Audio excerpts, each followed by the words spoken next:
I am Damayanti. Welcome to my YouTube channel. ଏବେ ମୁଁ ଆଲୋଚନା କରିବି ଓଡ଼ିଆ ଉପନ୍ୟାସ ଓଡ଼ିଆ କବିତା ମୁଁ ଆଲୋଚନା କରିସାରିଛି।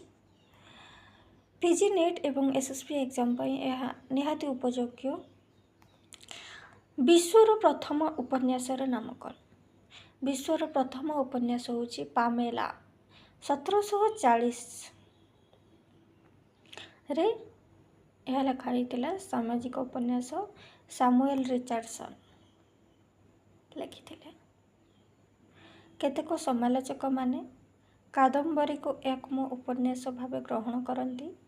ପାଶ୍ଚାତ୍ୟ ସମାଲୋଚକମାନେ ସ୍ପେନୀୟ ସାହିତ୍ୟିକ ସାର୍ ଭେଣ୍ଟେନ୍ଙ୍କ ଚନ୍ କୁଇଜ୍ ବୋଟ୍କୁ ଏକମ ଉପନ୍ୟାସ ଭାବେ ଗ୍ରହଣ କରନ୍ତି। ଏକମ ବଙ୍ଗଳା ଉପନ୍ୟାସ ହେଉଛି ନବ ବାବୁର ବିଳାସ।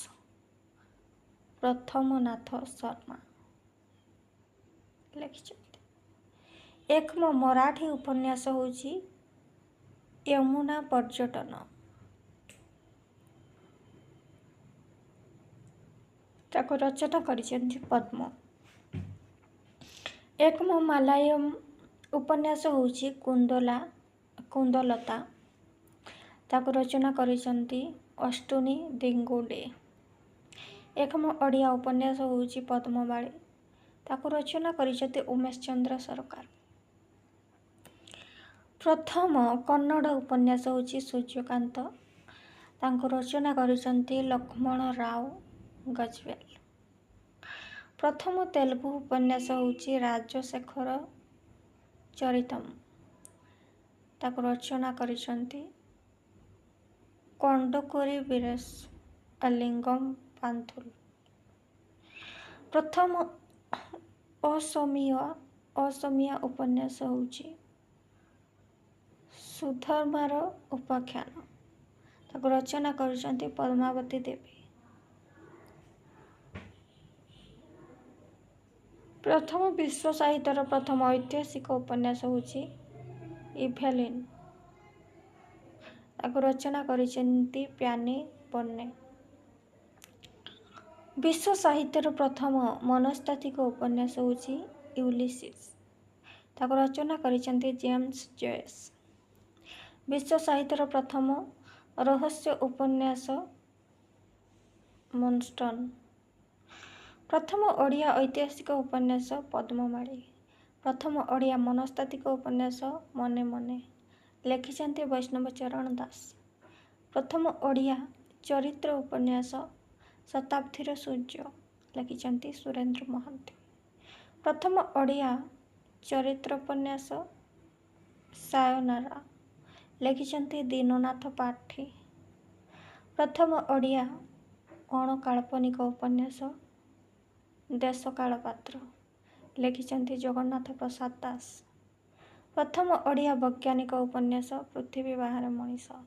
ଲେଖିଛନ୍ତି ଗୋକୁଳାନନ୍ଦ ମହାପାତ୍ର। ନେକ୍ସଟ, ପ୍ରଥମ ଓଡ଼ିଆ ରାଜନୈତିକ ଉପନ୍ୟାସ ପୂଜାର ବଳି। ଲେଖିଛନ୍ତି ରାମପ୍ରସାଦ ସିଂହ। ପ୍ରଥମ ଓଡ଼ିଆ ନାରୀବିହୀନ ଉପନ୍ୟାସ ଚିତ୍ରଗ୍ରୀବ। ଲେଖିଛନ୍ତି ସଚ୍ଚିଦାନନ୍ଦ ରାଉତରାୟ। ପ୍ରଥମ ଓଡ଼ିଆ ପତ୍ରୋପନ୍ୟାସ ଉପନ୍ୟାସ ପ୍ରେମପଥେ। ଲେଖିଛନ୍ତି ଗୋଦାବରୀଶ ମହାପାତ୍ର। ପ୍ରଥମ ଓଡ଼ିଆ ଡିଟେକ୍ଟିଭ ଉପନ୍ୟାସ ନରବଳି। ଲେଖିଛନ୍ତି ଚନ୍ଦ୍ରମଣି ଦାସ। ପ୍ରଥମ ଓଡ଼ିଆ ସାମାଜିକ ଉପନ୍ୟାସ ଛଅମାଣ ଆଠଗୁଣ୍ଠ। ପ୍ରଥମ ଓଡ଼ିଆ ଆଦିବାସୀ ଉପନ୍ୟାସ ଭୀମା ଭୂୟାଁ। ପ୍ରଥମ ଓଡ଼ିଆ ଶିଶୁ ଉପନ୍ୟାସ। ପ୍ରଥମ ଓଡ଼ିଆ ହାସ୍ୟରସାତ୍ମକ ଉପନ୍ୟାସ ରସଗଳିତଂ ପଥଂ ପଥଂ। ଯଦୁନାଥ ଦାସ ମହାପାତ୍ର। ରାମଶଙ୍କର ରାୟ ଲେଖିଛନ୍ତି। ରାମଶଙ୍କର ରାୟଙ୍କର ଉପନ୍ୟାସ ହେଉଛି ସୌଦାମିନୀ, ଉତ୍କଳ ମଧୁପ, ଅନାଥିନୀ। ଉମେଶ ଚନ୍ଦ୍ର ସରକାରଙ୍କ ଉପନ୍ୟାସ ହେଉଛି ପଦ୍ମମାଳୀ। ରାମଶଙ୍କର ରାୟଙ୍କ ଉପନ୍ୟାସର ନାମ ବିବାସିନୀ ଆଉ ଉନ୍ମାଦିନୀ। ଫକୀରମୋହନ ସେନାପତିଙ୍କ 6 ମାଣ 8 ଗୁଣ୍ଠ ଉତ୍କଳ ସାହିତ୍ୟ। ଲଛମା ମାମୁଁ ପ୍ରାୟଶ୍ଚିତ। ଗୋପାଳ ବଲ୍ଲଭ ଦାସଙ୍କ ଉପନ୍ୟାସ ଭୀମା ଭୂୟାଁ। ଅପର୍ଣ୍ଣା ପଣ୍ଡାଙ୍କ ଉପନ୍ୟାସ କଳାପତି। ବ୍ରଜବନ୍ଧୁ ମିଶ୍ରଙ୍କର ଉପନ୍ୟାସ ହେଉଛନ୍ତି ବସନ୍ତ ମାଳତୀ। ଜନାର୍ଦ୍ଦନ ପୂଜାରୀଙ୍କ ଉପନ୍ୟାସର ନାମ ସୁନା ବୋହୂ। ଅଶ୍ୱନୀ କୁମାର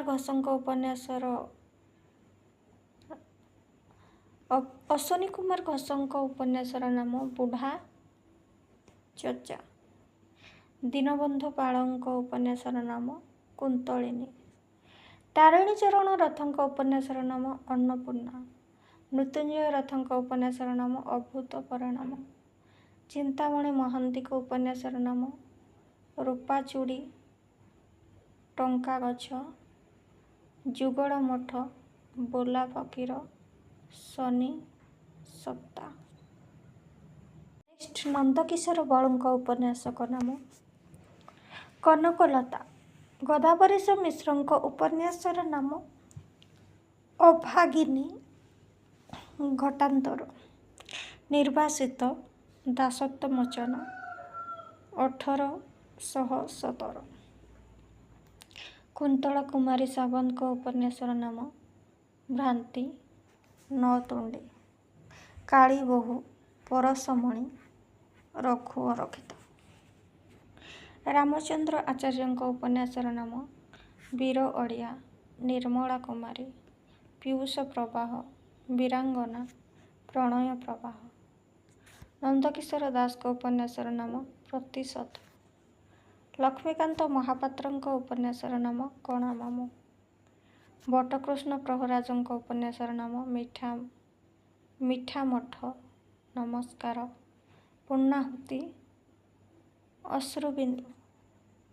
ଦିବ୍ୟସିଂହ ପାଣିଗ୍ରାହୀଙ୍କ ଉପନ୍ୟାସର ନାମ ତୁ ମୋ ମା ଅମୃତ କଙ୍କଳ। କୃଷ୍ଣପ୍ରସାଦ ବସୁ। ଗୋଦାବରୀଶ ମହାପାତ୍ରଙ୍କ ଉପନ୍ୟାସର ନାମ ରାଜଦ୍ରୋହ ପ୍ରେମ ପ୍ରଥେ ବନ୍ଦୀର ମାୟା ବୀର ଯୁବକ ରକ୍ତପାତ ବିଦ୍ରୋହ। ହରେକୃଷ୍ଣ ମହତାବଙ୍କ ଉପନ୍ୟାସର ନାମ ପ୍ରତିଭା ଅବ୍ୟାପାର ନୂତନ ଧର୍ମ ଟାଉଟର। ଦୟାନିଧି ମିଶ୍ରଙ୍କ ଉପନ୍ୟାସର ନାମ ମାନଭଞ୍ଜନ ସଂଯୁକ୍ତା। ରାଣା ପ୍ରତାପ ନୟନତାରା ସୁଭଦ୍ରା ରୋହିଣୀ। ଗୋବିନ୍ଦ ଚନ୍ଦ୍ର ତ୍ରିପାଠୀଙ୍କ ଉପନ୍ୟାସର ନାମ ପ୍ରମଦା ମାୟାବୀ ପତିତାର ଆତ୍ମକଥା। ବୈଷ୍ଣବ ଚରଣ ଦାସଙ୍କ ଉପନ୍ୟାସର ନାମ ମନେ ମନେ। ରାମପ୍ରସାଦ ସିଂହଙ୍କ ଉପନ୍ୟାସର ନାମ ହୋମଶିଖା ଛିନ୍ନମସ୍ତ ସମାପ୍ତ ଯୁଗାନ୍ତର ମରୀଚିକା ଅଗ୍ନିପଥେ ପୂଜାର ବଳି ମରୁର ସାଥୀ ପ୍ରତିହିଂସା ପୂର୍ବରାଗ ରକ୍ତରେଖା ସନ୍ଧ୍ୟାଦୀପ। କମଳାକାନ୍ତ ଦାସଙ୍କ ଉପନ୍ୟାସର ନାମ ବୋଉ। ଛଡ଼ାଫୁଲ ଭାଉଜ ବାଏ ଜୀବନ ସୌଧା ଚାନ୍ଦିନୀ ଚୌକ ମନଚୋରି ଆଦାନ ବାପା। ନେକ୍ସଟ ଚିରସ୍ଥାୟୀ ବନ୍ଦୋବସ୍ତ ମଦଭାଟି ଚିତ୍ରତାରକା ଦୀପଶିଖା ପଦ୍ମାଳୟା ହୋଟେଲ ସୌଦାନାନୀ ଚରିତରହୀନା ମଣିଷର ଦାବୀ ମିଳନ ସନ୍ଧ୍ୟା ନୂଆ। ଅନନ୍ତ ପ୍ରସାଦ ପଣ୍ଡାଙ୍କର ଉପନ୍ୟାସ ଭାଗ୍ୟଚକ୍ର ମୁକ୍ତ ଆକାଶର ବିହଙ୍ଗ। କାହ୍ନୁଚରଣ ମହାନ୍ତିଙ୍କ ଉପନ୍ୟାସ ନାମ ଉତ୍ସବ ବାସନୀ ଶର୍ବରୀ ବାଲିରାଜା ବଗବଗୁଲି ପଳାତକ ଭଲ ପାଇବାର ଶେଷ କଥା ଏପାରି ସେପାରି ସ୍ୱପ୍ନ ନା ସତ୍ୟ ପରୀ ତୁଣ୍ଡବାଇଦ ଅଦେଖା ହାତ ଝଞ୍ଜା, ଅଭିନେତ୍ରୀ ମିଳନର ଛନ୍ଦ, ତଥାସ୍ତୁ, ଆ ଅନ୍ନ, କା ଶାସ୍ତି, ବଜ୍ରବାହୁ ଉଦଣ୍ଡି, ଅନ୍ତରାୟ ଢେଉ ଢେଉକା, ପରକୀୟା ପ୍ରତୀକ୍ଷା, ଝଡ଼ର ଶେଷ ଓଲଟା ପାଲଟ, ବନଗହନ ତଳେ ଦୁନିଆର ଦାଉ, ଭୁଲି ହୁଏନା ଇତିହ, ତମସା ତୀରେ ସ୍ୱପ୍ନା, ମନ ଜାଣେ ପାପ ନିର୍ବଶଙ୍କ, ଆଜି ନୁହେଁ ଆଉ ଦିନେ ତାରକା, କ୍ଷଣ କ୍ଷଣାକେ ଆନା ସତ୍ୟବତୀ, ମେଲାଣି ମାଗୁଛି ଲଲାଟ ଲେଖନ, ପବନ କ୍ଷମା ପକ୍ଷ। କାଳିନ୍ଦୀ ଚରଣ ପାଣିଗ୍ରାହୀଙ୍କ ଉପନ୍ୟାସ ହେଉଛି ମାଟିର ମଣିଷ। ମୁକ୍ତାଗଡ଼ର କ୍ଷୁଧା ଲୁହାର ମଣିଷ, ଅମର ଚିତା ଆଜିର ମଣିଷ। ନେକ୍ସଟ ଉପେନ୍ଦ୍ର କିଶୋର ଦାସଙ୍କ ଉପନ୍ୟାସ ହେଉଛି ମଲ୍ଲାଜନ। ଚକ୍ରଧର ମହାପାତ୍ରଙ୍କ ଉପନ୍ୟାସ ହେଉଛି ହସିଲା ଜହ୍ନ। ସବୁଜ ଗୋଷ୍ଠୀ ବାସନ୍ତୀ ଜଗବନ୍ଧୁ। ସୀତା ଦେବୀ ଖାଡ଼ଙ୍ଗାଙ୍କ ଉପନ୍ୟାସ ଅଗ୍ରଜ ପ୍ରତ୍ୟାବର୍ତ୍ତନ। ବକୁଳାନନ୍ଦ ମହାପାତ୍ରଙ୍କ ଉପନ୍ୟାସ କୃତ୍ରିମ ଉପଗ୍ରହ, ସ୍ଫୁଟନିକ, ଚନ୍ଦ୍ରର ମୃତ୍ୟୁ, ରାଜଦ୍ରୋହୀ, ଉଡ଼ନ୍ତା ଥାଳିଆ ଓ ଏହାର ରହସ୍ୟ, ପୃଥିବୀ ବାହାରେ ମଣିଷ, ଗ୍ରାମଦାନ। ନେକ୍ସଟ କିଶୋରୀ ଚରଣ ଦାସଙ୍କ ଉପନ୍ୟାସ ସାତୋଟି ଦିନର ସତୀ, ସ୍ୱର୍ଗଗାମୀ, ନେତା ଓ ନେତ୍ରମଣି, ସକଳ ସନ୍ତାନ।